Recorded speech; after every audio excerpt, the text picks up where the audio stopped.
oficialmente, vamos começar nossa live. Então, boa tarde para o Paulo Mancha, para o Maicon, para o Vitor Lopes, para o Gesiel, para a Ana, para o Pedro Henrique e para a Fábia. Vamos começar a nossa live. Essa aqui é uma live especial. A minha esposa acabou de entrar também, a Cristilane. Vamos falar hoje, basicamente, de futebol americano, que é o tema da nossa eletiva.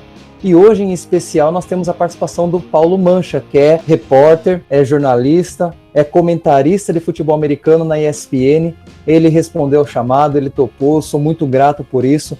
Ele não sabe o quanto eu sou fã do trabalho dele, do povo da ESPN, a respeito do futebol americano. E foi na ESPN que eu comecei a assistir e entender um pouco de futebol americano, fazendo com que eu tivesse essa ideia para a eletiva. Como eu falei, né? Fazendo aqui a primeira pergunta, né? Você é jornalista, né? Como que você escolheu ser jornalista, né? Você sempre quis ser jornalista, né? Ou foi uma mudança no seu projeto de vida? Foi uma mudança na sua história? Você queria uma coisa e acabou virando jornalista? Bom, primeiro, boa tarde, Isaac, boa tarde a todos. É um grande prazer falar com a galera de Guajará-Mirim. A gente estava conversando aqui antes de começar. Vocês estão muito longe. 3 dias até Porto Velho, é isso, de ônibus? Isso. 3 dias até... Pô, tá de parabéns, cara. Um dia eu ainda irei visitá-los. Eu tinha um projeto, antes de responder sua pergunta, aliás, eu sempre fujo das perguntas e começo a devagar, então você vai me botando no caminho. Sem problema. Você sabe que na época eu tive um projeto de conhecer os 4 cantos do Brasil, ir para os extremos, norte, sul, leste, oeste, e visitar tudo. Depois faltou o dinheiro, né, para fazer esse projeto. Mas, enfim. Mas legal, é um prazer estar com vocês aqui, espero não decepcioná-los. A sua pergunta sobre a minha carreira no jornalismo, né? Eu, na verdade... É muito curioso o que aconteceu comigo e até instrutivo para todos vocês. Teus alunos aqui são de que ano? Primeiro, segundo e terceiro ano do ensino médio. Tá, beleza. Então talvez seja até interessante para vocês entenderem o que aconteceu comigo. É muito interessante. Quando eu era adolescente, quando eu estava na idade de vocês, eu estava no primeiro ano ali do ensino médio, tudo, eu adorava ler. E eu gostava muito de história, coisas de história da Segunda Guerra Mundial e essas coisas, né? Eu gostava muito de avião, né? Gostava de carro. Meu pai era fanático por carro. A gente consertava carro quando eu era criança. Meu pai me acordava sempre às 6 da manhã, no sábado e no domingo, no fim de semana. Enquanto as criançadas estavam dormindo, meu pai me acordava às 6:30 da manhã, me levava para a oficina de casa e a gente ficava desmontando carburador de carro, mexendo no escapamento. A gente fazia o diabo com o carro lá e com coisas de eletrônica também. Porque meu pai foi um cara muito pobre e o primeiro carro que ele teve, ele construiu o carro. Ele comprou as peças no ferro velho, foi montando o carro, levou 1 ano, construiu. E aí a gente fazia muito isso. E eu gostava muito dessas coisas. Então, quando eu cheguei no ensino médio, eu achava que eu queria ser engenheiro. Igual eu. E aí eu fiz todo o ensino médio. Na minha escola tinha uma divisão, você podia fazer... Era exatas, biológicas e humanas, né? E você tinha ênfase em algumas... Eu fui fazer exatas, então eu tinha mais ênfase em matemática, física, química, tudo. Só que, curiosamente, e eu já vou dar um spoiler do que acontece no futuro, a matéria que eu tinha as matérias que eu tinha as melhores notas era história e inglês. E aí, mas eu fiz exatas e quando eu prestei vestibular para engenharia. E eu entrei em engenharia na USP. Entrei na Poli, engenharia química. Na verdade, a minha primeira opção era engenharia mecânica, mas aí eu peguei a segunda opção, que era engenharia química. E eu comecei a fazer engenharia e fiz 2 anos de engenharia, só que já no início do segundo ano, eu percebi que eu estava muito infeliz na faculdade. Eu estava tirando notas péssimas, que não era comum comigo, porque eu era um bom aluno na escola. E eu percebi que a coisa que eu mais gostava de fazer na faculdade era escrever no jornalzinho da faculdade, era fazer o jornal da faculdade.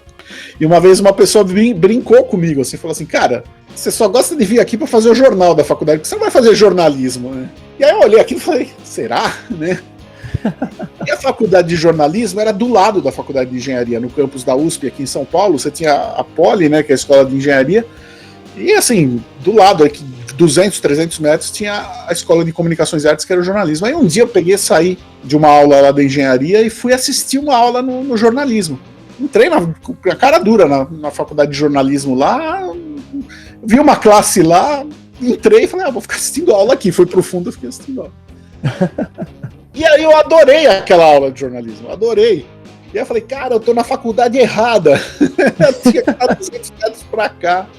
E aí eu prestei vestibular de novo, porque não existia transferência entre cursos desse naipe assim. Eu podia me transferir para outra engenharia, mas não para comunicação. Tive que fazer vestibular de novo, estudei tudo de novo, fiz vestibular de novo. E aí eu entrei em jornalismo. E aí eu fiz os 4 anos de jornalismo, me formei jornalista. E aí, Isaac, acontece aquelas grandes coincidências da vida que mostram pra gente que não existe tempo perdido quando a gente fala de estudo. Porque todo mundo pode pensar assim, pô, você fez 2 anos de engenharia e largou, então você perdeu 2 anos, você desperdiçou 2 anos, né? Olha o que aconteceu comigo. Quando eu estava ainda no 2º ano da faculdade de jornalismo, comecinho do 2º ano, que é uma época que ninguém conseguia trabalho, nem estágio, nada, né? Você só conseguia quando você já estava lá no 4º ano, essas coisas. Uhum. Chegou um cara uma vez, um colega lá do jornalismo, bateu na minha sogra e falou assim, você que é o cara que veio da Poli, que veio da engenharia química? Sou eu. Eu falei, eu tenho emprego para você. Eu falei, quê?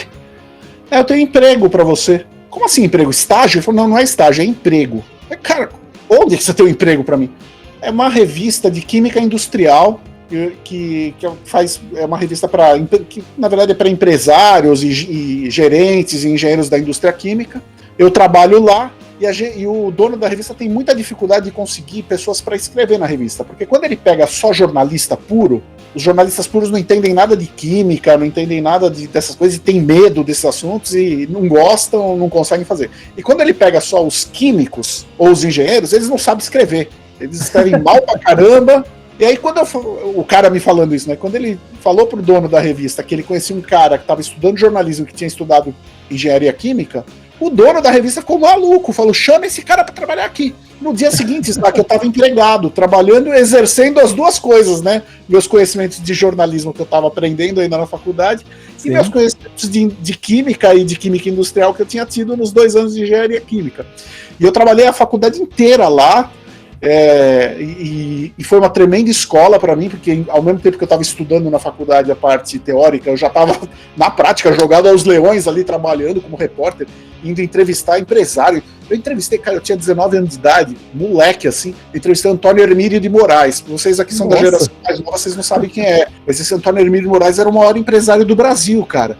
E eu ali com 19 anos entrevistando o cara, né? Então foi uma tremenda escola para mim, e isso mostra para vocês assim, quando você estuda qualquer coisa, se eu pegar um livro aleatório isso vai te servir em algum momento da sua vida, nem que seja para você bater um papo na mesa do bar e impressionar uma menina, entendeu? Mas vai te servir. Então estudem qualquer coisa porque vale a pena. Eu comecei assim no jornalismo, aí quando eu me formei, eu tive uma oferta de trabalho na editora Abril, que na época era a maior editora de revistas do Brasil, né? Acho que ainda é. É que agora ela teve muitos problemas, né, financeiros, né, Abril. Mas na época, anos 90, a Abril era a maior empresa de jornalismo da América do Sul. E aí eu consegui um emprego na revista Super Interessante, onde eu também consegui exercer muito bem essa mistura do que eu tinha aprendido no jornalismo com o que eu tinha aprendido na engenharia. Porque na Super Interessante, que era uma revista de ciência e tecnologia, eu entrei já escrevendo sobre avião. Lembra que eu falei que eu adorava avião, carro, essas coisas? Tudo que era matéria sobre aeronáutica, avião, tecnologia, essas coisas, satélite, era tudo eu que fazia, né? Então, também tudo que eu lia na época de adolescente, né, eu tinha um tio que gostava muito dessa coisa de astronáutica, conquista espacial, né, foguete, tudo, ele me dava muito livro disso. Cara, tudo isso me serviu quando eu fui trabalhar na Super Interessante. Eu pegava muito fácil o que os entrevistados me falavam, porque eu já sabia, já tinha lido tudo aquilo, né? E foi assim que eu comecei no jornalismo, né? Então vou terminar a resposta dessa pergunta aqui, senão eu vou contar minha vida inteira. Mas é legal porque isso mostra que todo conhecimento que você adquire, sempre você vai usar em algum momento da sua vida. Não, é exatamente isso. E como você falou, né? Você já citou boa parte do que estaria para vir por pergunta também, né? Era uma das coisas que ia fazer, né? Você nem sempre trabalhou com esporte, né? Você sempre teve ligado também a outras áreas dentro do jornalismo, ou dentro das mídias de uma forma geral, né? Aí uma das perguntas é justamente essa, né? Curiosamente, né, você tem participações em atividades que podemos considerar distintas, né? Entre si. Tais como diretor de agência de comunicação Extra Point, pelo nome tem ligação com o futebol americano.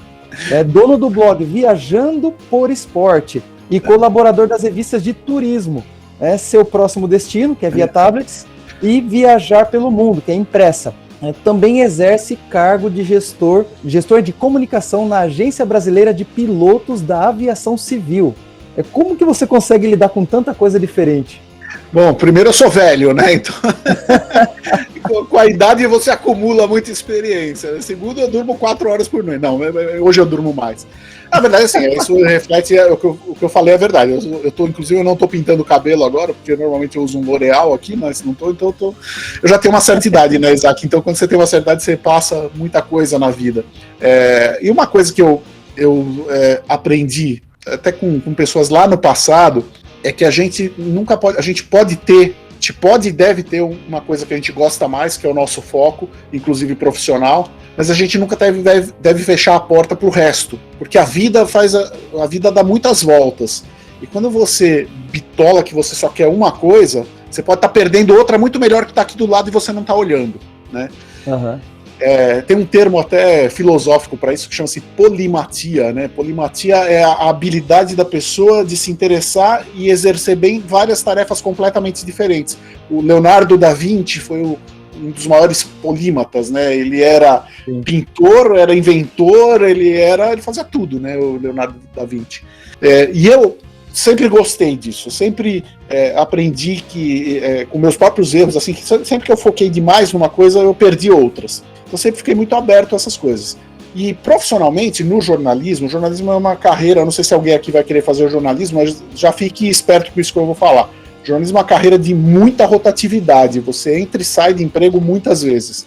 É muito difícil no jornalismo, hoje em dia no Brasil, você entrar numa empresa e fazer uma carreira de 20, 30 anos na empresa. Não, você fica 3, 4 anos, sai e vai para outra, né? Uhum. Ou porque te oferecem um salário melhor, ou pelo contrário, porque a empresa está indo mal e te manda embora. Isso aconteceu comigo várias vezes, as duas coisas. Tem várias vezes que eu saí porque me ofereceram um salário melhor, e várias vezes que eu fui mandado embora porque a empresa estava mal e teve corte de um monte de funcionários e eu era cortado. Então o jornalismo é sempre um reinício.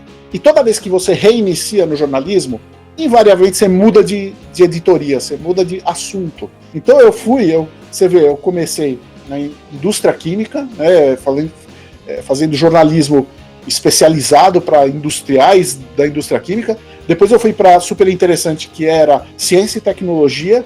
Depois eu saí da Super Interessante e fui para a Folha de São Paulo ser repórter de futebol. Fui repórter, cobria São Paulo e Palmeiras, treinos de São Paulo e Palmeiras. São Paulo, tricolor. Eu cobri lá no CT do São Paulo, entrevistei o Tele Santana muitas vezes, né? Ele era gente fina pra caramba. Depois eu saí da Folha de São Paulo, fui trabalhar na revista Náutica, cara. Eu fui fazer trabalhar com esportes náuticos, falar de barco, né, que é um negócio maravilhoso também. Ninguém conhece o Brasil, é incrível. O Brasil, que é um país que tem 8 mil quilômetros de costa, e as pessoas não conhecem a náutica, né? E é o esporte que mais medalhas olímpicas nos deu, né? O iatismo, a vela, e o Brasil não liga para isso. Eu fui trabalhar com isso, me apaixonei por isso também, virei velejador, comecei a velejar. Depois de sair da náutica, eu fui para 4 rodas, fui trabalhar com carro. Lembra que eu falava que eu gostava de carro, né? Depois de sair da 4 rodas, fui ser repórter da revista Época. Aí era um jornalismo geral, fiz até delegacia. Nossa, eu cobria um dos momentos mais horríveis da minha carreira. Não que tenha sido ruim para mim, mas assim, que eu não gosto nem de lembrar. Teve um massacre aqui em São Paulo, um maluco que entrou no cinema, no shopping, com uma metralhadora e matou um monte de gente. 98, se eu não me engano. 99. E eu fui... Matheus da Costa Meira era o nome do cara, eu lembro até hoje o nome. Eu fiz a cobertura disso aí pra revista Época, eu passei a noite em delegacia. Nossa. Depois eu saí... Aí, quando eu saí dessa... da Época, aí eu entrei numa área de jornalismo que eu tô até hoje, que é o turismo, o jornalismo de turismo, que é a melhor área, né?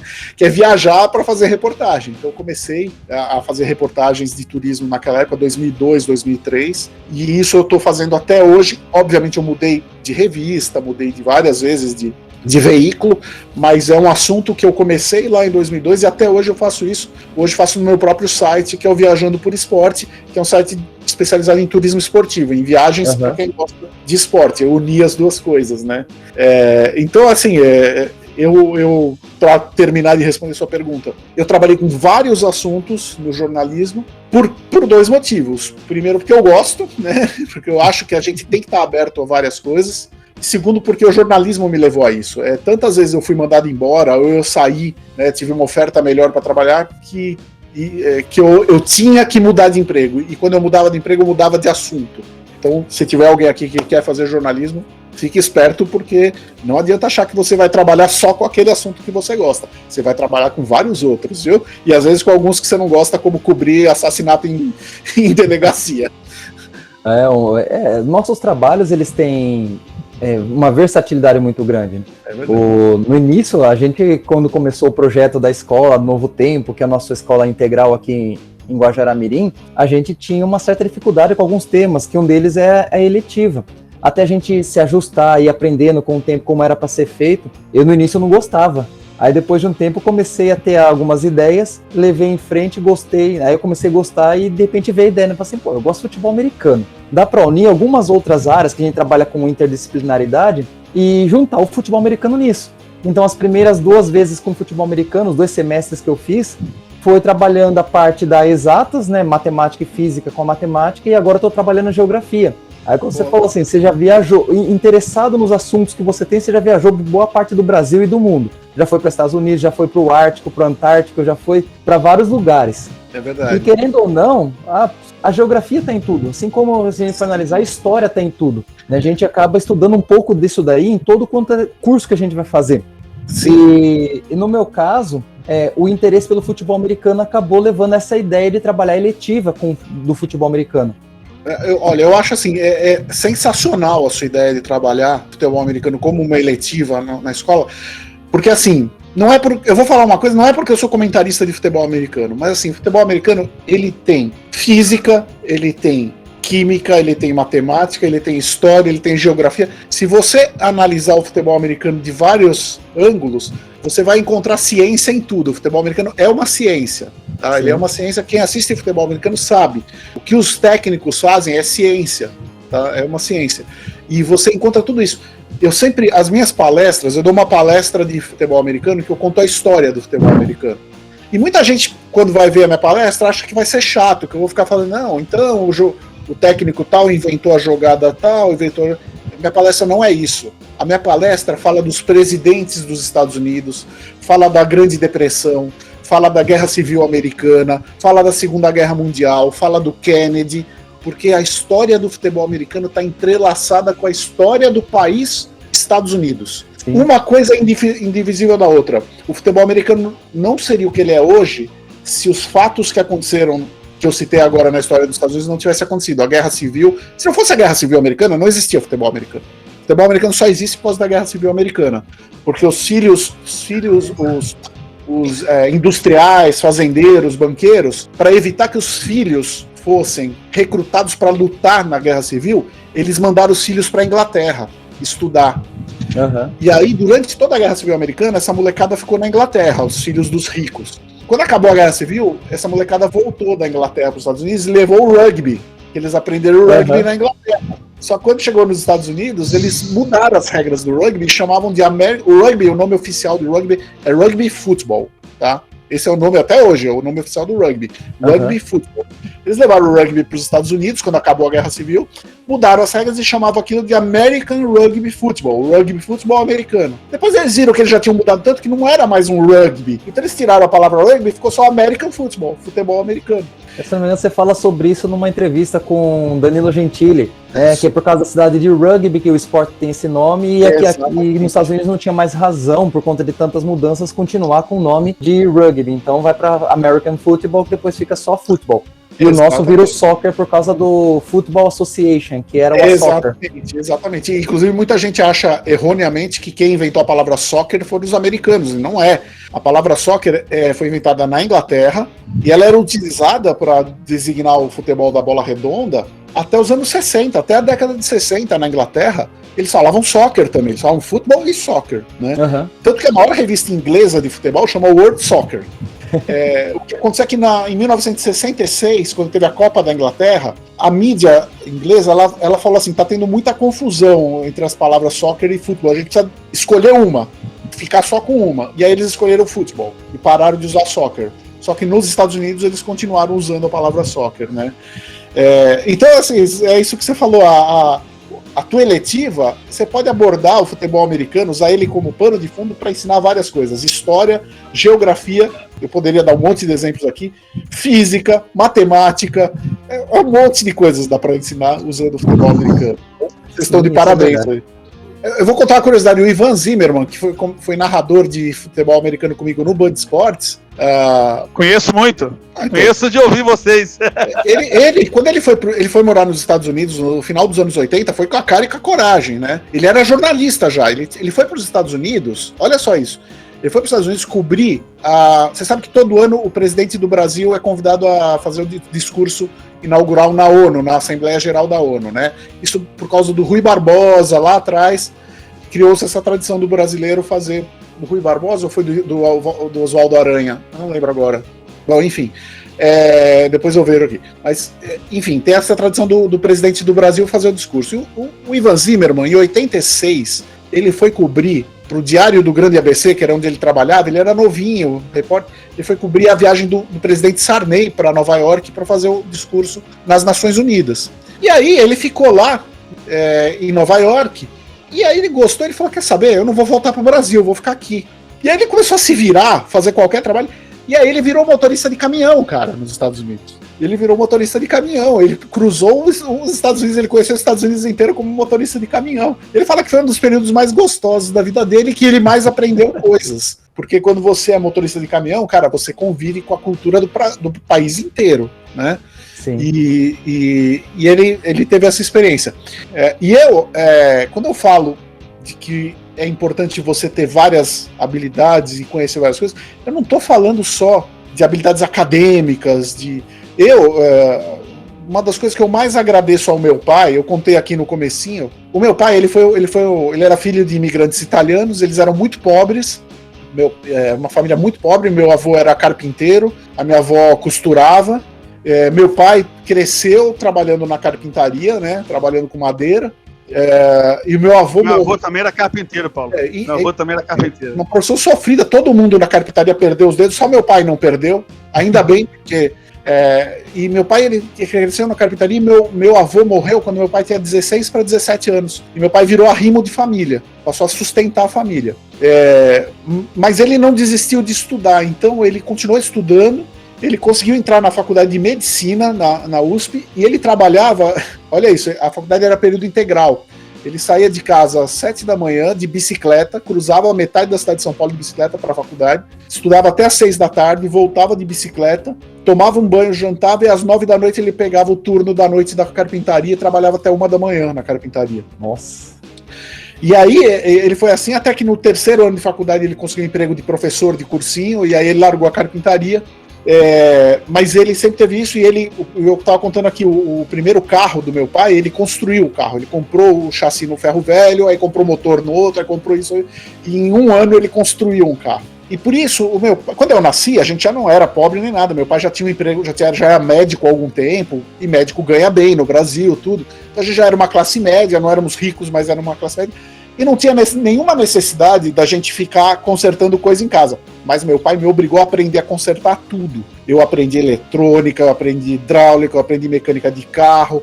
Tudo que quebrava nos parentes, o pessoal levava para minha casa, porque eu e meu pai consertávamos no fim de semana, né? E meu pai falava assim, não é porque você tem dinheiro, porque a gente tem dinheiro agora e você estuda em escola particular e vai estudar inglês, que você vai ser um filhinho de papai que não sabe fazer nada, você vai aprender tudo que eu aprendi a fazer na minha vida. Eu não falava desse jeito, porque meu pai era um cara muito calmo, muito tranquilo, e eu sou muito grato ao meu pai, porque ele me ensinou a, primeiro, dar valor a qualquer profissão, me ensinou que assim, a profissão dele de carpinteiro lá atrás era tão digna quanto a profissão de médico dele lá na frente.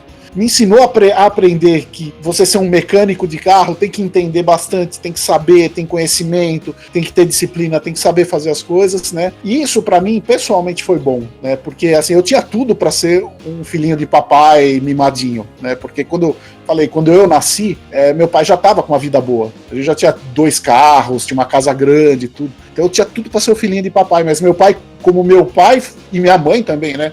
foram de famílias muito pobres, minha mãe também era de uma família muito pobre, eles nunca deixaram que eu virasse o mimadinho que eu poderia ter virado, e me falaram assim, você vai ter que aprender a fazer as coisas. Aqui a gente não chama ninguém para consertar coisa em casa, não. A gente conserta, a gente aprende e a gente conserta.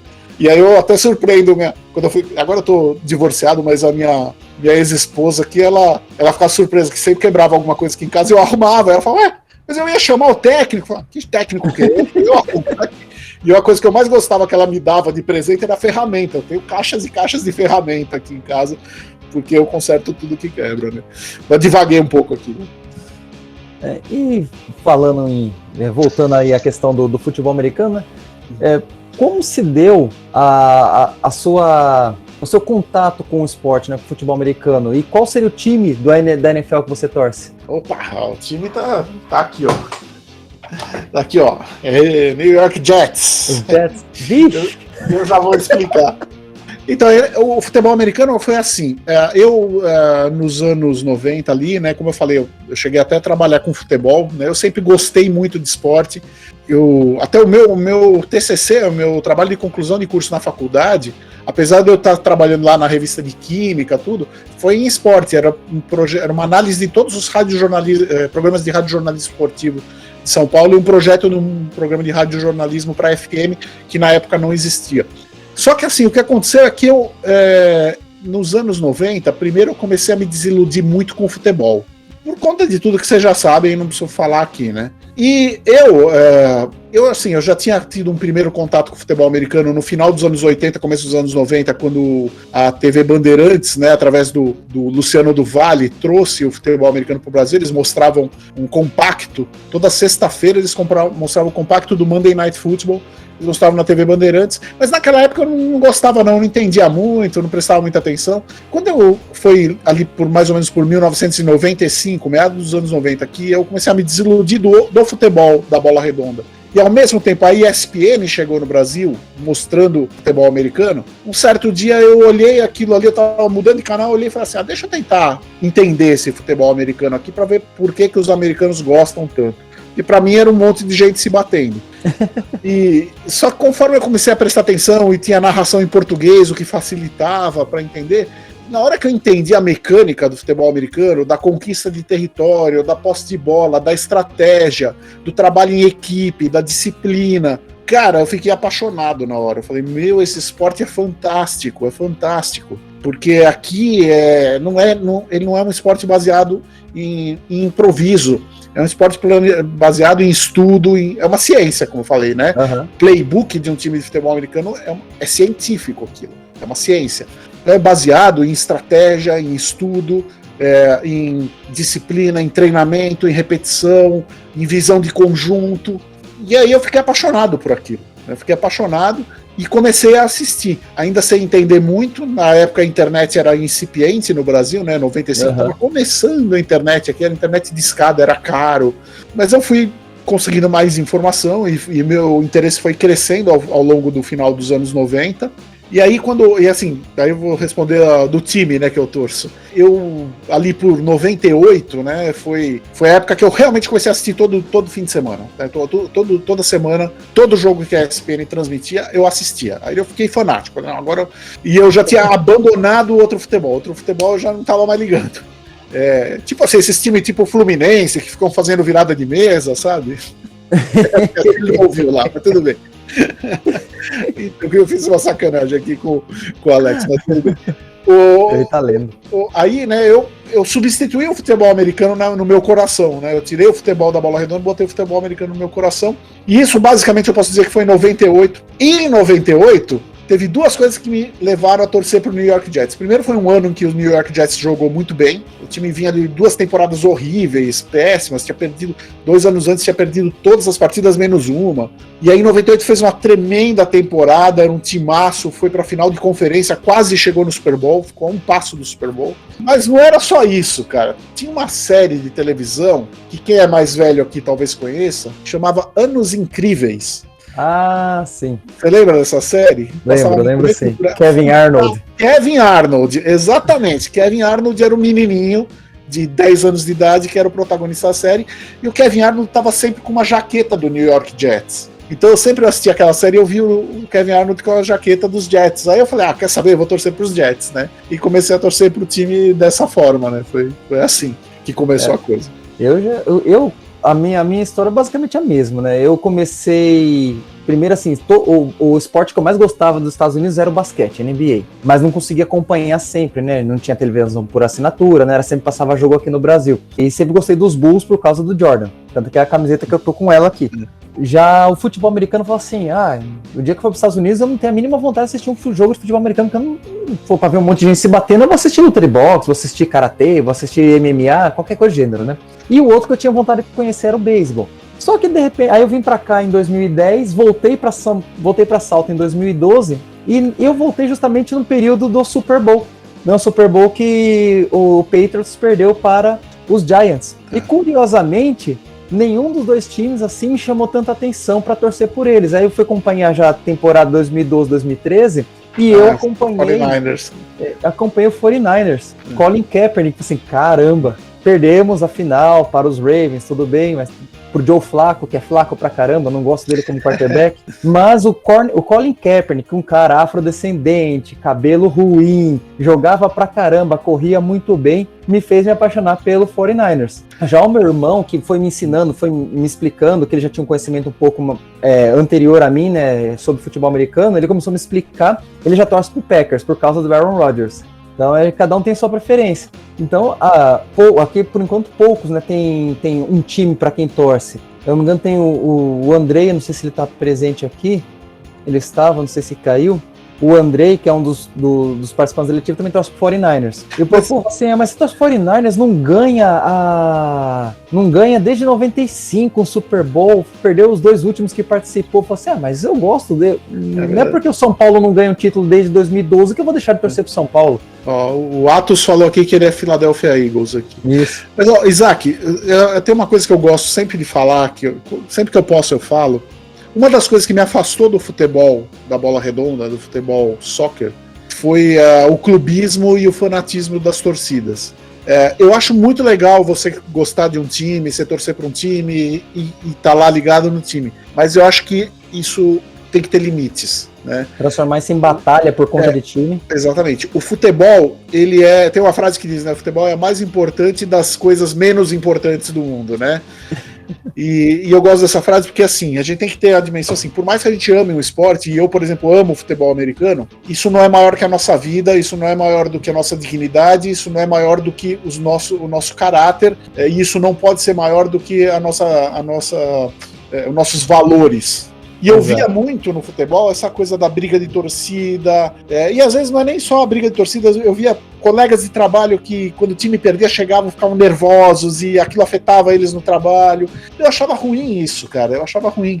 E eu comecei a gostar mais do futebol americano, porque a visão do americano, nos Estados Unidos também tem maluco, também tem doido, tem, mas é menos que aqui, lá não tem torcida organizada, lá é mais, o pessoal encara mais o esporte como assim, um lazer, cara. O time ganhou, eu vou ficar feliz. O time perdeu, eu vou ficar triste ali 10 minutos e depois acabou, eu sigo a minha vida. E eu adotei essa postura pra mim, né? Então, eu acho até engraçado que quando o Jets perde, vem um monte de gente me gozar nas redes sociais, achando que eu vou ficar, que eu tô... furioso. Eu não tô nem aí, velho. A minha postura como torcedor hoje se o meu time ganhar, cara, eu vou ficar feliz, vou rir, vou dar risada. Se meu time perder, eu vou ficar triste e mal-humorado por 1 minuto. 2 minutos depois, pra mim, eu já tô vivendo outra coisa, cara. Que é o maior exemplo que o Anthony Curti, que torce pro Bears, que não tem um quarterback grande há muito tempo, ou o Miami Dolphins do Paulo Antunes, que também já não ganha muita coisa. Mas o Paulo Antunes, ele fica irritado. O Paulo Antunes, ele tem outra pegada. O Anthony Curti também, ele nem fala dos Bears nos vídeos dele no YouTube. Ele mal fala dos Bears. Quando ele fala, eu já vi que aquela cara dele totalmente irritava assim, os Bears fazendo caca de novo. Você me lembrou de um fato que eu cito na minha palestra de história do futebol americano. Quando eu falo que aquela palestra não é uma coisa técnica só de xizinhos aí, que tem a ver com a história do país, eu conto o seguinte fato. Um dos motivos da NFL ser a liga mais forte que existe nos Estados Unidos, mais bem sucedida, é o caráter igualitário que eles têm dentro da liga. Eles garantem, toda a regulamentação da NFL é feita para evitar o que a gente chama de espanholização, né, de ter 2 times fortes e o resto tudo, né? Então, os contratos de TV são sempre igualitários, todo mundo recebe igual, e isso é desde os anos 50. Eu posso citar um monte de outras coisas, mas eu vou me ater ao contrato de TV, por causa de um fato curioso que você vai achar, você como historiador, vocês dois como historiadores vão achar interessante. A NFL, ela começou o seu boom de crescimento, ela foi fundada em 1920, mas até 1950 ela era uma ligazinha muito à sombra do beisebol, que o beisebol era o grande esporte, né? Uhum. Com a chegada da televisão nos Estados Unidos, com a difusão da televisão, o futebol americano começa a crescer junto com a televisão. E o futebol americano nos anos 50, a audiência é uma curva logarítmica, junto com a curva do crescimento do número de aparelhos de televisão nos Estados Unidos, que sai de 4 milhões de aparelhos em 1950 para 40 e poucos milhões em 1958. E o futebol americano cresce junto. E nesse momento, os donos dos times da NFL, eles descobrem que a televisão era o que ia garantir o futuro deles e a riqueza deles. Mas eles têm uma atitude que eu acho muito legal, que partiu até do Bert Bell, que era um cara com uma cabeça muito boa. Ele falou assim: a gente não pode, a gente tem que ser igual, todo mundo tem que ganhar igual aqui, porque a gente vai ser tão forte quanto for o elo mais fraco da corrente. Então, se tiver um time muito fraco, a gente fica fraco também. Então, todo mundo tem que ser forte. Então, nós vamos fazer esse contrato com as televisões igualitariamente, todo mundo vai ganhar igual. Seja o Green Bay Packers, que está numa cidadezinha que na época tinha 50 mil habitantes, seja o New York Giants, que está na maior cidade do país. Todo mundo vai ganhar igual. E quando eles fizeram isso, no final dos anos 50, eles foram acusados de ser comunistas pelo macartismo. Os macartistas, para quem os estudantes que estão aqui vendo, o professor depois pode explicar melhor que eu, o macartismo foi um fenômeno que aconteceu no final dos anos 50 nos Estados Unidos, impetrado ali pelo senador McCarthy, né, Joe McCarthy, que era um anticomunista ferrenho, que ele começou uma caça às bruxas para tentar acabar com o que ele chamava de comunistas nos Estados Unidos. No auge da Guerra Fria, né, Paulo? Então ele perseguiu artistas, ele perseguiu empresários, ele perseguiu todo mundo, jornalistas, acusava de ser comunista, aí era aquele cancelamento pré-internet das pessoas. Isso era o macartismo, era uma caça aos comunistas. E essa coisa era tão paranoica, esse macartismo, que eles acusaram os donos dos times da NFL de ser comunistas, só porque os caras fizeram uma coisa que era justa, que era dividir o contrato de TV igualzinho para todo mundo. Então assim, é curioso que entrelaça muito a história do futebol americano com a história dos Estados Unidos, como eu disse lá no começo, né? E essa coisa da igualdade é que fez a NFL ficar forte, fez ela ficar rica, fez ela ficar uma liga extremamente saudável. E ela não, e ela, assim, a gente pode debater se ela é inclusiva ou exclusiva, mas assim, houve momentos como a fusão dela com a AFL, isso já nos anos 60, em que eles tiveram a seguinte postura: em vez de brigar e tentar suprimir o meu concorrente, fazer ele morrer de fome, não, vamos juntar e fazer a coisa junto. Foi assim que surgiu o Super Bowl. O Super Bowl nada mais é do que quando começou, do que o jogo entre o campeão da NFL com o campeão da outra liga rival, a AFL. E aí isso aí deu tão certo que eles falaram assim: vamos parar de brigar e vamos juntar tudo e vamos fazer todo mundo feliz aqui. Então, assim, eu acho que no esporte a gente tem que ter essa visão também de inclusividade, de coisa igualitária. Eu não estou dizendo que a NFL seja a Madre Teresa de Calcutá, não é. Ela faz coisas ruins às vezes também. Eles querem, o objetivo é capitalista, é ganhar dinheiro, mas assim, pelo menos é de uma forma um pouco mais decente do que muita coisa que a gente vê no mundo do futebol, né? Não, inclusive, isso é usado em estatísticas, né? Mesmo tendo juntado as duas ligas, existe ainda aquele lá, quem ganha mais, o da AFC e da NFC. Então você tem lá, em anos pares, quem costuma ganhar mais é a de tal liga, em anos ímpares de tal. Eles vão levando isso de tal forma, chama tanta atenção, que ano após ano está crescendo, inclusive no Brasil. Né? Desde que se formou, por exemplo, a BFA, né, de 2010 para cá, que o futebol americano, mesmo não sendo profissional no Brasil, tem crescido exponencialmente, e algo que nem você falou também, se não me engano, no Danilo Gentili, está crescendo rápido demais, né? Está sendo mais um inchaço, que pode ser um modismo, do que crescendo naturalmente para ser algo mais organizado. Mas independentemente agora de ser um modismo, um inchaço ou um crescimento, o fato é, a NFL está crescendo no Brasil, exponencialmente, e muito se deve às transmissões onde tanto o narrador quanto o comentarista explicam o que é o jogo, como funciona, o que é uma falta, o que é o que é cada tipo de lance específico, o que é um hold, o que é um encroachment, então eles vão explicando, e isso vai fazer, entendi, então né, você não pode agarrar o cara de qualquer forma. Você não pode puxar ele para baixo de qualquer forma. Inclusive, eu já falei com eles algumas vezes, eu falei assim, inclusive, eu, cabeludo, se eu fosse jogar e o cara me puxasse pelo cabelo, não é falta. Porque entende-se que o cabelo é grande porque eu quis deixar grande. Então, se puxar, mesmo que seja por querer, entende-se como parte do uniforme. Eu não posso puxar pelo colarinho, né? Para evitar riscos de contusão no pescoço. Isso.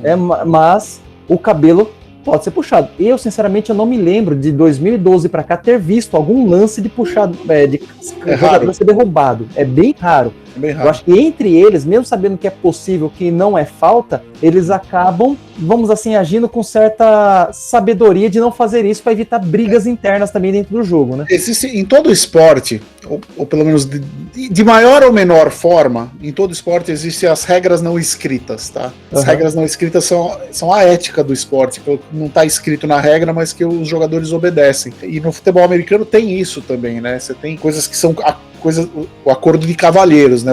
Coisas que você não faz porque é antiético, é um outro ser humano que tá lá. E assim, o futebol americano, ele tem uma característica que é muito perigosa, que é a questão das concussões, das lesões na cabeça. Isso é inerente ao esporte. Em meados há 15 anos mais ou menos, né, meados dos anos 2000, a NFL finalmente percebeu isso. Ela não admitiu oficialmente porque ela não queria pagar lá os processos que ela tinha contra ela. Mas internamente a NFL entendeu o perigo que era essa coisa das pancadas na cabeça. E há 15 anos ela começou a mudar de ano para ano as regras, visando o futuro, entendendo que se o futebol americano continuasse a selvageria que ele vinha sendo nesse sentido, ele ia ser banido em algum momento, né? Ele ia ser banido. Eu tô dizendo isso, assim, se você pegar... Eu tenho fitas de VHS de quando eu comecei a comentar futebol americano em 2006, portanto 15 anos atrás. Quando eu assisto essas fitas eu fico chocado, porque era um jogo diferente, era muito mais violento, era muito mais perigoso. Em 15 anos o jogo melhorou muito nesse sentido, ele ficou muito mais seguro, tem muito menos lances violentos, as pancadas mais fortes são de um modo que o corpo humano aguenta, porque hoje em dia qualquer coisa que você fizer na cabeça, no joelho, é falta. Então é sempre tronco, quando você está protegido, com shoulder pad e tudo. Então o futebol americano está indo nessa direção de modernizar-se para ficar cada vez mais estratégico e cada vez menos violento. Isso é proposital.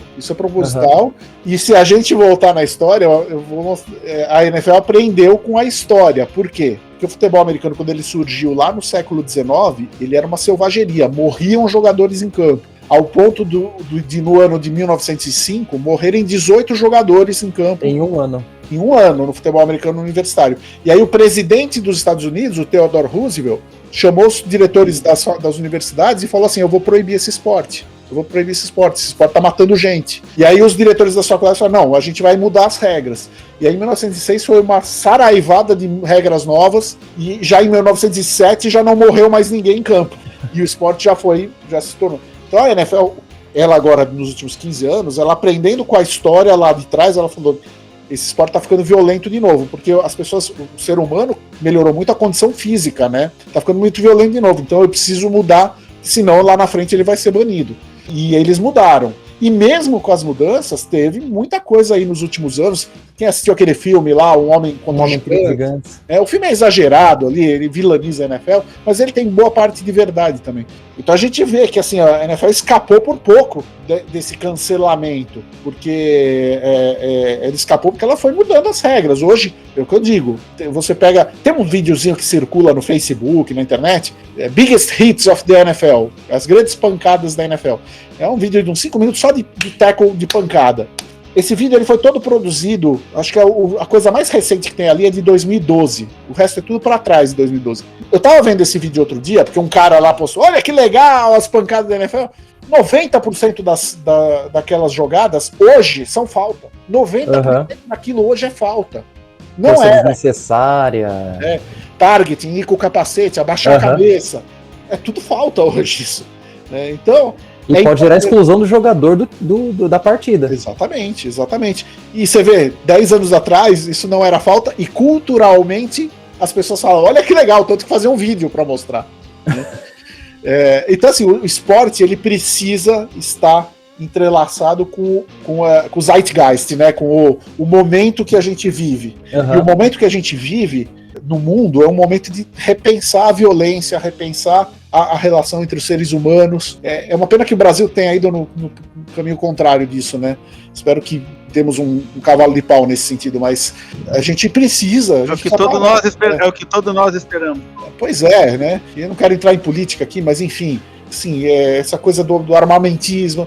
O mundo não pode ter isso. O mundo tem que ficar menos violento, não mais violento. Não ser violento é uma utopia, não vai acontecer. O ser humano tem essa característica, nós somos animais ainda. Mas a gente precisa buscar diminuir a violência. Pelo menos isso, pelo menos buscar. Né? Não vai acabar nunca, mas buscar a gente tem que buscar. E pelo menos no esporte a NFL está tentando fazer isso, para sobreviver. Mais dialética e menos arma.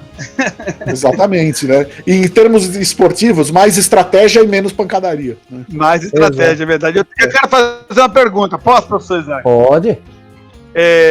Eu queria que você tentasse responder, se possível, a que se pode acreditar esse surgimento do futebol americano no Brasil. O advento da internet, o advento da tecnologia, no caso da internet, lógico que ele trouxe uma série de possibilidades. Intercâmbio de estudantes, intercâmbio de atletas, mas o futebol americano, ele surge no Brasil. Em que contexto você acha que há um caminho ainda muito longo para a gente percorrer, para que o futebol americano de fato se torne dentro do nosso país, que é um país gigantesco, assim como os Estados Unidos? A gente sabe que no Brasil é só o futebol mesmo que recebe aí uma grande quantidade de recursos, o voleibol também, mas já o basquete vem há algum tempo, nós já fomos os melhores do basquete no mundo e hoje aí já estamos lá para trás, tanto feminino como masculino.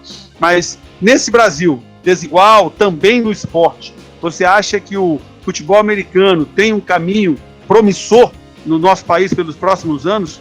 Olha, assim, a gente tem que dividir a coisa em duas grandes áreas, né? Uma é o futebol americano como esporte de audiência, né? O público que assiste o futebol americano, e outro é o futebol americano como prática esportiva no país. Como audiência, ele já está consolidado e só vai aumentar, não tem por que não aumentar, porque assim, o futebol americano ele é per se um esporte extremamente legal de assistir. Quando a pessoa começa a entender as regras, quando ela tem acesso, começa a entender as regras, ela gosta, e isso está provado pelo fenômeno que aconteceu no Brasil, quando a ESPN e a internet começaram a mostrar futebol americano, a audiência explodiu, porque o brasileiro tem essa característica de ser muito aberto à novidade, tá? Uhum. O europeu é mais fechado para a novidade, ele é mais reticente com coisas novas, com coisas americanas. O brasileiro não, ele pode falar mal pra caramba de futebol americano. Você mostrou um jogo para ele em meia hora e ele gostou, ele vai, tudo aquilo que ele falou mal, ele vai falar bem. Então, enquanto a audiência na TV, o futebol americano só tem a crescer e vai crescer mais.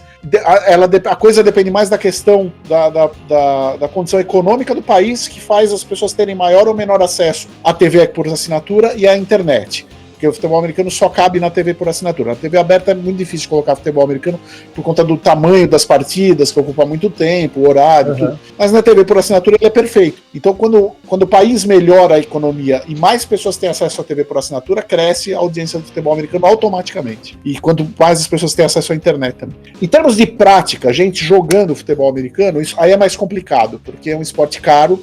Um jogador para se paramentar vai gastar aí R$2.000, R$3.000, então não é fácil pro Isaac chegar agora e montar um time de futebol americano na escola aí. Você vai precisar de R$3.000 por jogador para equipar. Além disso, não é só a questão do dinheiro. Esse é um esporte que, por mais lindo que seja, ele é perigoso, então ele precisa ser bem treinado. Eu sempre falo, não tem pelada em futebol americano, não faça pelada com futebol americano, não vai brincar de futebol americano, porque você brincar de futebol americano, você pode se machucar de forma grave. Futebol americano é coisa séria, você tem que aprender a técnica, você tem que aprender o fundamento, você tem que aprender a dar tackle, aprender a cair, você tem que fortalecer os músculos específicos de trapézio, de tudo, porque se você não fizer isso e for brincar, você pode ter uma lesão grave. Então tem essa questão também, não é... Eu vejo e eu sempre brigo e reprovo quando as pessoas brincam de fazer time de futebol americano por aí. Pega meia dúzia de amigos, compra capacete, vamos jogar futebol americano. Não é assim. Não é assim. É a mesma coisa que você pegar um cara e brincar de MMA, botar ele num octógono pra brigar de verdade. Ele vai morrer. tem que ter uma preparação. Você não bota um cara no octógono para lutar MMA sem ele ter feito anos de preparação. A mesma coisa é o futebol americano.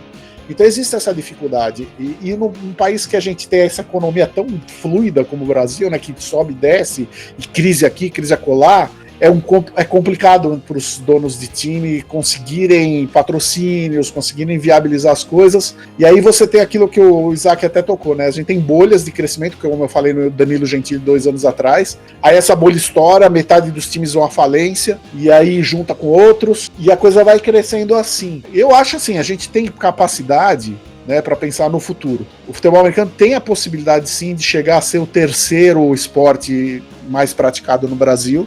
Acho difícil ser o segundo.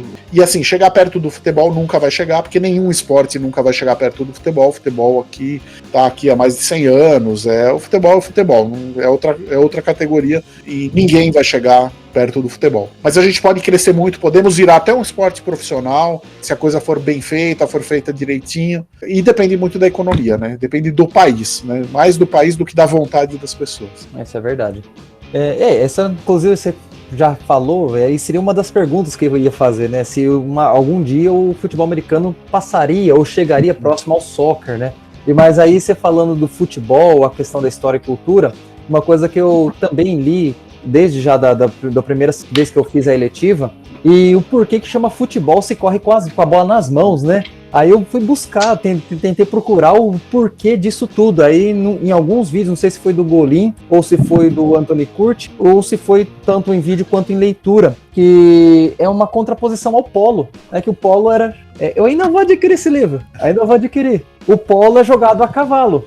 O esporte que é jogado a pé era chamado de futebol, porque se jogava com os pés no chão. Então não importa se você carrega a bola ou se você chuta ela, vai ser futebol do mesmo jeito, independente se é o soccer, ou se é o americano, ou se é o rugby. A palavra futebol não está ligada em você chutar com o pé, mas sim jogar a pé. Futebol é o nome de uma categoria de esportes, não é o nome de um esporte, na verdade. Exato. Né? Você tem o futebol gaélico, que é um esporte fenomenal. Eu fui pra Irlanda assistir futebol gaélico. Puta, que esporte legal, cara. Você tem o futebol australiano, você tem o rugby futebol, que é o futebol de rugby.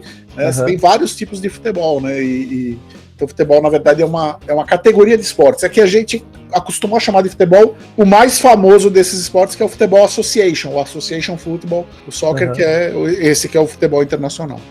Exato. Alguém gostaria de fazer alguma pergunta, seja aqui pelo chat, seja por áudio, para o Paulo Mancha? Levanta a mão aí. Pode mandar, Vitor. Boa tarde a todos, boa tarde, professor, aos professores, né? Ao Paulo Mancha. Queria dizer que é uma honra estar com o Paulo Mancha, né? Queria fazer uma pergunta, né? Tá saindo minha voz aí? Tá. Agora melhorou. Enfim, você disse sobre voltando ao jornalismo, né? Eu tava pensando se isso poderia ser minha vocação em algum tempo. Eu já mudei muito. Eu queria ser policial, aí depois eu queria estudar economia, enfim. Aí daí, alguns meses atrás, eu fui pensando em estudar jornalismo, né? Aí, quando eu vi que o professor divulgou no grupo que ia ter essa conversa com você, né? Eu até achei que poderia ser algum sinal, porque eu tava pensando nisso, em ser jornalismo, em jornalismo cai assim, o jornalista cai assim do céu. Eu quero fazer uma pergunta. Diga lá. Você disse que mudou muito de emprego, né, falando de diversos assuntos. Para você, qual foi sua maior dificuldade? Teve algum assunto no jornalismo que você não sabe muito bem? Como foi sua adaptação? Olha, Vitor, primeiro assim, por um lado eu acho legal você querer ser jornalista, é uma profissão extremamente nobre, mas eu tenho em mente que é uma profissão muito mal remunerada e é muito difícil ter emprego e você ficar pulando de emprego no outro, é bem complicado, tá? Você tem que ter muita vocação e muita vontade para ser jornalista, eu te digo por experiência própria. Respondendo a sua pergunta, sim, tem vários assuntos com os quais eu tenho muita dificuldade. Quando eu trabalhava na revista Época, que era uma revista de assuntos gerais, né, a revista semanal, eu era da editoria de ciência e tecnologia, mas muitas vezes eu era emprestado para outras editorias. Então, por exemplo, eu lembro bem que toda vez que tinha um plano econômico que era lançado, né, ministro da Economia ou ministro da Fazenda anunciava medidas econômicas bombásticas. O pessoal da editoria de economia pedia para a gente da editoria de ciência e tecnologia, que era uma editoria mais tranquila, não tinha muita notícia bombástica de ciência e tecnologia. Então, às vezes, o pessoal da economia pedia assim: dá para algum repórter aí ajudar a gente aqui? E, invariavelmente, a minha editora me mandava para lá. E, cara, eu tinha uma dificuldade de escrever sobre economia, era um assunto que eu não dominava, eu não gosto muito. Era muito difícil, era muito sofrido, né, quando acontecia isso. Eu lembro uma vez que eu liguei para um economista famoso, eu não vou dizer o nome dele agora, e eu já tinha 10 anos de jornalismo, mas eu era tão ruim de economia que eu comecei a gaguejar no telefone na hora de fazer a pergunta, e ele falou assim: não tenho tempo para repórter novato não, e bateu o telefone na minha cara. Assim, cara. Foi complicado, né? E, então, por exemplo, a economia era um assunto que eu fugia, né? Quando eu via que tinha. Eu ficava sabendo que tinham lançado plano econômico, eu me escondia, fingia que eu ficava atrás do computador, assim, para minha editora não me ver e não me mandar emprestado para a editoria de economia. E teve aquilo também que eu dei o exemplo, né? Algumas vezes eu fui emprestado para a editoria que a gente chamava de cotidiano, que era a editoria que cobria essas notícias gerais, assim, tipo assassinato, acidente, prédio que desaba, enchente, essas coisas. Eu detestava fazer isso, né? Porque é muito deprê, você tem que ter um estômago desgraçado. O que eu falei, passei noite em delegacia cobrindo assassinato. Pô, isso era. Pra mim, tem gente que adora, eu tenho colegas que adoram isso, mas eu detestava esses assuntos, né? Era muito difícil pra mim cobrir essas coisas, era muito sofrido cobrir esse tipo de coisa, né? Então, sim, você tem alguns lugares. Mas assim, você se adapta também. Eu sei que se eu tivesse que trabalhar, né, com uma coisa assim, para ganhar o meu salário, eu ia dar um jeito, porque você dá um jeito. Mas não é assim, a coisa que eu mais gostava e sofria mais para fazer. Posso responder a pergunta que tem no chat aqui que eu tô vendo? Pode, do Pedro Henrique. Isso. Tem o Pedro Henrique. Eu só queria fazer um comentário antes da sua esposa, da Cristilane, que ela falou do judô, que ela falou que primeiro você aprende a cair, depois a derrubar. É a mesma coisa no futebol americano. Você tem que primeiro aprender a técnica correta antes de sair jogando. Se você não quer se machucar, aliás, é até bom para eu complementar a resposta, e aí é uma dica pro Isaac. Se você quer pegar um grupo de pessoas que nunca jogou futebol americano e fazer elas jogarem de uma forma como é que a gente fala? Educativa, use o flag football. Né? Não sei se vocês já ouviram falar de flag football. Tinha um time salta. Então, o flag football é sensacional, é o futebol americano sem violência. Em vez de você derrubar o jogador adversário, os jogadores jogam com uma cinta na cintura com duas fitas de velcro, né, presas na cintura. Então, em vez de você derrubar o jogador para parar a jogada, você arranca a fita. Quando você arranca a fita, o juiz apita e para a jogada. Então, o flag football é a forma de você iniciar no futebol americano com menos chance de se machucar, com pouca chance de se machucar. Mas ele tem as mesmas estratégias, ele tem a mesma disciplina, ele só tem menos violência. O flag football é muito legal para quem está começando, para escolas. Em São Paulo tem um projeto nas escolas estaduais de flag football. Ele leva para o estudante toda aquela coisa da disciplina do futebol americano, do trabalho em conjunto, da estratégia, mas sem a pancadaria. E aí, respondendo a pergunta do Pedro Henrique aqui, né? Como foi seu primeiro contato com a ESPN? Na verdade, assim, durante o começo dos anos 2000, eu acabei fazendo uma amizade por e-mail com os narradores da ESPN na época. Naquela época, os narradores da ESPN, os que narravam em português, apesar de narrar em português, eles ficavam nos Estados Unidos. Era o André José Adler e o Ivan Zimmermann. E eles davam o e-mail deles no ar durante o jogo, falavam, mande mensagem pra gente. Eu mandava muita mensagem para eles e acabei fazendo uma certa amizade com eles. E aí, o tempo foi passando. Em 2006, eu nem imaginava que eu ia ser comentarista de futebol americano, mas eu fiquei sabendo que o canal Band Esportes, que era um concorrente da ESPN, ia transmitir também a NFL. E aí eu liguei lá para pegar mais informações, porque eu queria divulgar isso lá num fórum de discussões na internet. E o pessoal do Band Esportes acabou gostando de ver que um cara ligou para lá para pedir informações de futebol americano, e eles mandavam muita informação para mim e tudo, e ficamos trocando figurinha ali, e um belo dia eles me mandaram um e-mail falando assim, Paulo, a gente já tem um narrador aqui para narrar os jogos da NFL, mas nós não temos comentarista ainda, você tem sugestões de comentarista? E aí eu fiz uma lista de pessoas que eu achava que poderiam ser comentaristas do Band Esportes e mandei num e-mail para eles lá. E eles pegaram essa lista e foram mostrar pro narrador que eles tinham contratado. Acontece que o narrador que eles tinham contratado era o Ivan Zimmerman, que era lá, tinha sido da ESPN, com quem eu tinha feito uma certa amizade.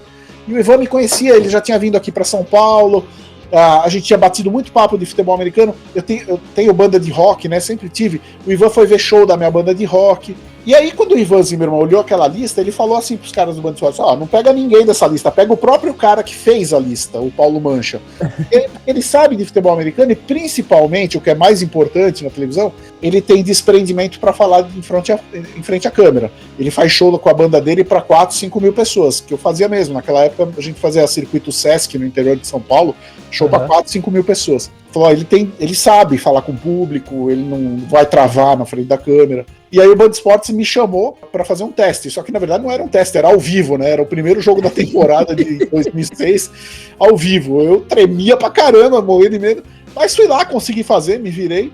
Eles gostaram, e aí eu fiz 5 anos fui comentarista no Band Esportes. Quando o Band Esportes perdeu os direitos de transmissão, aí eu me apresentei para a ESPN. Eu já tinha feito amizade também com os narradores da ESPN, com o comentarista, com o Everaldo Marques e com o Paulo Antunes. Porque a gente se encontrava em eventos de futebol americano, eu fui cobrir Super Bowl, encontrei eles lá, o Everaldo já era amigo meu, há muito tempo, né? Por outras coisas, não tinha nada a ver com futebol americano. E aí, quando eu saí do Band Esportes, porque não tinha mais futebol americano no Band Esportes, o próprio Everaldo falou lá na ESPN: olha, o Mancha tá sobrando aí na área, vamos pegar ele. E aí a ESPN me convidou. Né? E aí em 2012 eu comecei na ESPN e estou até os dias de hoje. Então basicamente foi assim a minha história de como eu entrei como comentarista de futebol americano, primeiro lá no Band Esportes e depois na ESPN. Networking é tudo, galera, networking é tudo. Nossa, perfeito. Já tá dando tempo da nossa live. Se quiser mais Isaac, uns 10 minutinhos, dá. Ô, Isaac. Oi, pode falar.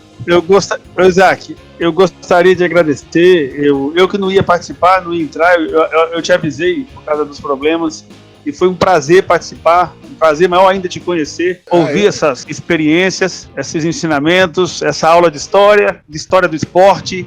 Muito obrigado. Alex, eu que agradeço e que você em breve possa ir ao Rio de Janeiro, se já não foi, e visitar a sede do Fluminense, o time que você torce, porque é um dos lugares mais lindos, uma das sedes mais lindas de time de futebol que eu já fui. A sala de troféu deles, que eles chamam de sala de troféu, é um museu do futebol. Eu recomendo para torcedor de qualquer time que vá lá às Laranjeiras e visite a sala de troféus do Fluminense, que é um museu que conta a história do futebol no Brasil. O primeiro estádio da seleção brasileira jogou foi o estádio das Laranjeiras. Eu tive o privilégio de ver o Fluminense jogar no interior do Rio, Itaperuna, Campos, contra o Americano, mas eu tive o privilégio de ver o Fluminense, ganhei uma camisa do Renato Gaúcho, quando jogava no Fluminense em 1995, ou seja, já tem um tempinho. Obrigado pelas palavras, foi um prazer conhecê-lo, participar, muito obrigado mesmo, a escola agradece, professor Isaac. Agora deixa eu ir lá acompanhar a patroa. Beijo grande pra vocês. Valeu. Alguém mais gostaria de fazer alguma pergunta pro Paulo Mancha? Aproveitem, perguntem. Ninguém vai perguntar qual é a cor que eu uso de tintura no cabelo aqui. Aqui, o Pedro Henrique mandou outra aqui, ó. Em uma modalidade que não é tão reconhecida no Brasil, qual foi a maior dificuldade para ser comentarista? Então, aí depende da fase. Lá no começo, assim, na verdade, a dificuldade é que você tem que estudar muito, né? O futebol americano ele tem uma característica que é, primeiro, são 53 jogadores por time. Então faz a diferença. Pensa num time de futebol. Você tem 11 titulares e 8 reservas ali, né? Que você tem que saber. Então vai ser 20, vamos dizer, 20 jogadores que você tem que conhecer. O futebol americano é mais do que o dobro, são 53 por time. Então toda vez que você vai comentar um jogo, cara, você tem que pesquisar os 53, porque você tem que saber alguma coisa do jogador. Tem que saber de onde ele veio, as estatísticas dele, se ele é bom, se ele é ruim, a posição. Então é muita coisa para estudar. E também uma dificuldade que é meio inesperada, né? Como o público do futebol americano é muito... agora já tá virando um público mais normal, mas no começo, principalmente, era um público muito fanático e que tinha muito acesso à internet. Esse era um público também de muito conhecimento, né? Então qualquer errinho que você era uma cornetagem, né? Assim, então às vezes eu sofria, né? Porque eu fazia um jogo inteiro, tudo direitinho, aí eu cometi um pequeno erro, assim, aí eu olhava na internet, o cara não sabe nada, né? É uma porcaria de comentarista. Isso até hoje tem, né? Mas hoje já é mais normal, já tem mais gente que fala bem, né? Às vezes assistindo aqui as transmissões, aí você vai olhar eu sigo aqui o grupo do do The Playoffs, né? Que a gente comenta muito sobre futebol americano. E a povo assim, o cara só fica brincando, não gosta de comentário de fulano, de ciclano e beltrano. O cara não brinca, o cara só brinca, o cara não faz mais. Às vezes o jogo tá tão amarrado que os caras têm que fazer alguma coisa pra atrair a atenção, né? Você falou do The Playoffs, eu fui da banca de TCC, de trabalho de conclusão de curso dos caras do The Playoffs. O trabalho de conclusão de curso deles na faculdade era o The Playoffs, era o projeto do The Playoffs. Eu fui da banca. Que legal. Essa coisa do comentarista é muito difícil agradar todo mundo, porque você tem uma pirâmide de conhecimento no público, né? Você tem a pontinha da pirâmide aqui em cima, que é o cara que sabe tudo, que sabe mais do que nós comentaristas. E esse cara é muito crítico, ele sempre vai criticar tudo que a gente falar. Tá? Mas é a pontinha da pirâmide, quantitativamente é pouca gente. Seja um fato histórico ou um comentário de opinião. E se a gente fizer piada, ele vai reclamar, se a gente for sério, ele vai reclamar de outra coisa, esse cara vai reclamar de tudo sempre, né? O pontinha da pirâmide. Aí você vai descendo a pirâmide, né? Até a parte de baixo, que é o cara que começou a assistir ontem e não sabe nem as regras. E para nós comentaristas e narradores, os narradores também, a gente tem que agradar todo mundo da pirâmide, né? Então, tem momentos que eu viso o cara lá de cima, tem momentos que eu viso o meio da pirâmide. O cara que já tem um certo conhecimento, não é um especialista, mas já conhece um pouco, né? E às vezes eu miro o cara lá de baixo, o cara que tá começando, que não sabe nem as regras. A gente tem que ficar fazendo esse jogo de cintura para agradar todo mundo. Só que nem sempre as pessoas entendem isso, né? E a piada, né? Quando você citou essa coisa da piada, eu não sou um cara de fazer muita piada, mas, por exemplo, o Rômulo, que narra muito comigo, é muito piadista. E a piada tá inclusa nisso, porque a piada é que ela pega muito esse pessoal que tá começando, que tá olhando o jogo, não tá entendendo nada, mas o narrador fez uma piada, ele, que legal, vou continuar assistindo, porque o narrador é importante isso, mas geralmente quem tá lá no alto da pirâmide não entende. Não gosta muito, é mais daquela galera que fica mais séria, né? Eu gosto do futebol de terno e gravata. O Pedro perguntou aqui, qual a cor da tinta do cabelo? Era o L'Oreal 7.1 loiro acinzentado, mas faz 3 meses que eu não pinto, então ficou essa cor aqui, branca, assim, ó. Né? Que a minha família tem genética de grisalho. Minha mãe, meu tio e eu ficamos totalmente grisalhos assim antes dos 30 anos de idade. Com 29 eu já era assim. Eu tive um tio meu que quando ele casou, ele já tinha a cabeça toda branca. Então, eu com 29 já tava todo branco, assim. Aí eu comecei a usar tintura, pra não ser chamado de tiozão. Às vezes nem funciona. Mas a gente vai na sala de aula, fala uma coisinha aqui, piada de tiozão. Beleza. Paulo, muito obrigado por ter disponibilizado seu tempo para fazer essa live com a gente. Eu agradeço do fundo do coração. Eu tava com medo de ficar tietando, né? Que eu sou fã, mas assim, eu vou ficar tietando, vai ficar meio chato. Graças a Deus, acho que eu não fiz isso. Agradeço a ESPN que não barrou, não sabia se ela poderia barrar ou não a possibilidade. Eu fiz contatos com outros também que ainda não me responderam, que eu tô tentando fazer mais lives futuramente com isso, né? Ainda falta o Paulo Antunes, ou tô tentando o Antônio Curti, tô tentando. Quem sabe algum dia eles respondem e a gente faz mais algumas lives desse gênero. Mas muito obrigado mesmo, né? Que Deus abençoe sua vida e que setembro chegue logo. É isso aí. Eu que agradeço, parabéns para você, Isaac, parabéns para toda a galera da eletiva de futebol americano. Tenham em mente que o futebol americano ajuda muito na construção do seu caráter, por conta da disciplina que ele exige, do trabalho em conjunto. Não é só um esporte, é uma coisa para melhorar o seu modus vivendi, a sua postura diante da vida. Encarem o futebol americano dessa forma, encarem o estudo dessa forma. Parabéns a todos aí. Eu estou sempre à disposição, sempre que precisarem. Eu sou um cara bem tranquilo, você percebeu isso, eu não tenho frescura, não. Eu tendo agenda, eu sempre faço essas lives. Se quiser fazer outra qualquer dia aí para falar de outras coisas, falar de jornalismo, falar de outros assuntos aí, a gente faz numa boa, beleza? Pode deixar, Paulo. Muito obrigado.